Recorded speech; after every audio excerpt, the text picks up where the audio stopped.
पर्यटन के लिहाज से जल, जंगल और पर्वतों का बहुत महत्व होता है और अगर यही तीनों चीजें एक ही जगह पर मिल जाएं तो सोने पर सुहागा जैसी बात हो जाती है। तो चलिए अब हम आपको एक ऐसी ही जगह लेकर चलते हैं जहां पर ये तीनों चीजें बेशुमार हैं। तो आइए चलते हैं कोलार, जहां हैं हरी भरी वादियां और जलराशि अपार। कोलार पहुंचने के लिए हमें भोपाल शहर से लगभग 40 किलोमीटर की दूरी तय करनी होती है। इस छोटे से सफर में भी कुदरत की शक्ति का भरपूर एहसास होता है। लगभग पूरा रास्ता असमान है, कभी एकदम चढ़ाई तो कभी अचानक रफ्तार बढ़ा देने वाले गहरे उतार।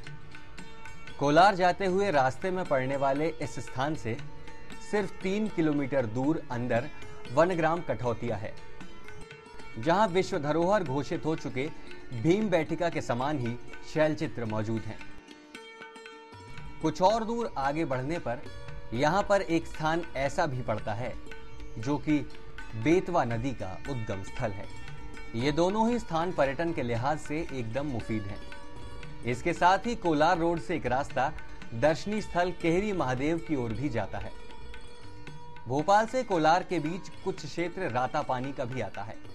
फिलहाल हम बढ़ते हैं अपनी मंजिल की तरफ, जहां भरपूर पानी और अद्भुत वन संपदा कर रही है हमारा इंतजार। ये देखिए, चारों तरफ जंगल से घिरी विशाल जल संरचना, जिसे देखते ही छोटे से सफर में हुई थोड़ी बहुत थकान भी छू मंतर हो जाती है।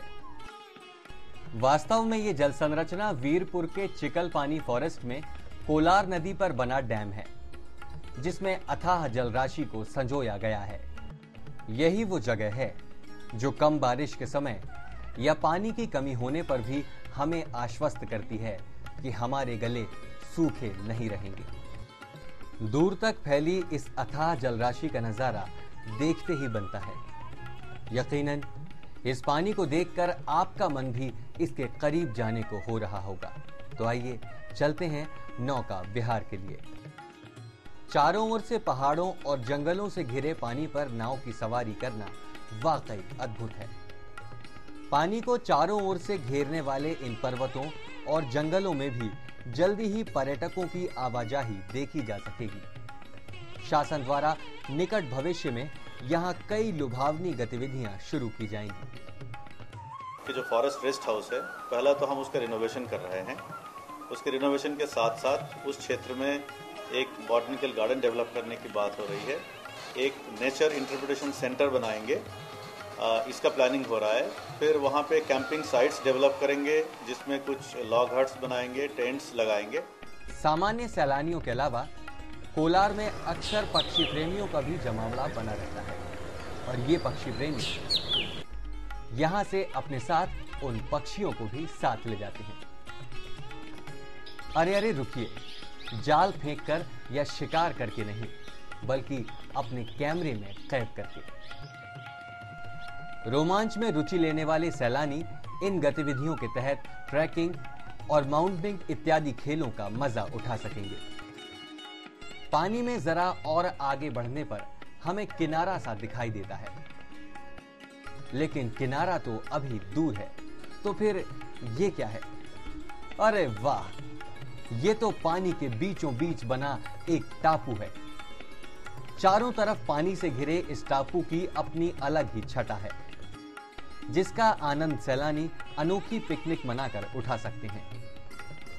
इस टापू पर अपार वन संपदा मौजूद है, यानी जंगल का जंगल और पानी का पानी।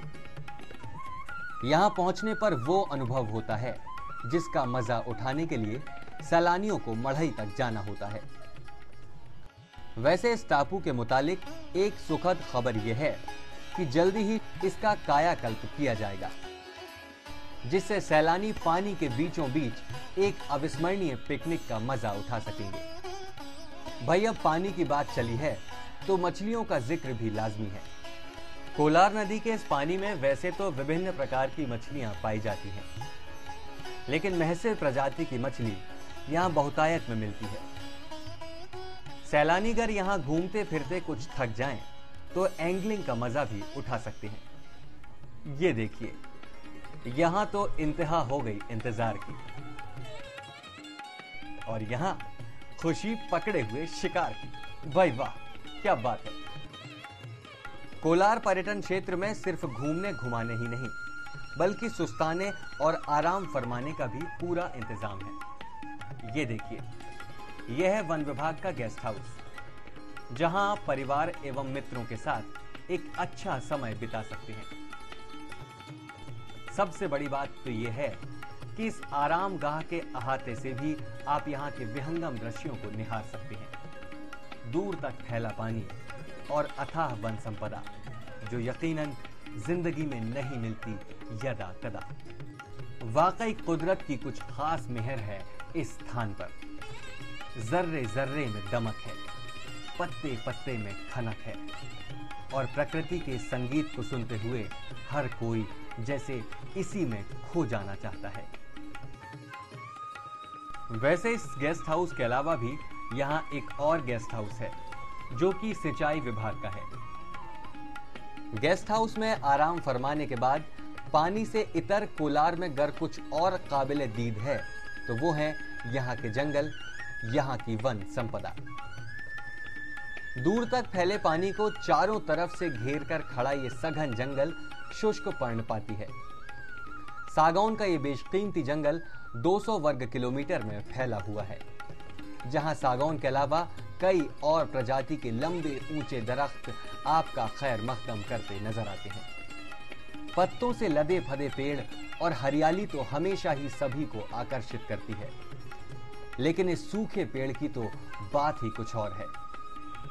शाम की रोशनाई में तो ये पेड़ एक खूबसूरत पेंटिंग की तरह दिखाई देता है। तो आपने घूम भी लिया, एंगलिंग का आनंद भी उठा लिया और सुस्ता भी लिया। अब हम आपको लेकर चलते हैं वीरपुर परिक्षेत्र के चिकल पानी में, और यहाँ जाकर आपको पता पड़ेगा कि जिन वनों में घूमकर आप इतना आनंदित होते हैं, उन्हें लगाने में कितनी मेहनत लगती है। कुल 20 हेक्टेयर में फैले चिकल पानी क्षेत्र में सघन वृक्षारोपण किया गया है, जिसमें मिश्रित वन तैयार करने के लिए कई प्रजातियों के पौधे लगाए गए हैं, जैसे सागौन, बांस और सीताफल। इसके साथ ही सतावर और आंवला जैसे औषधीय पौधे भी रोपे गए हैं।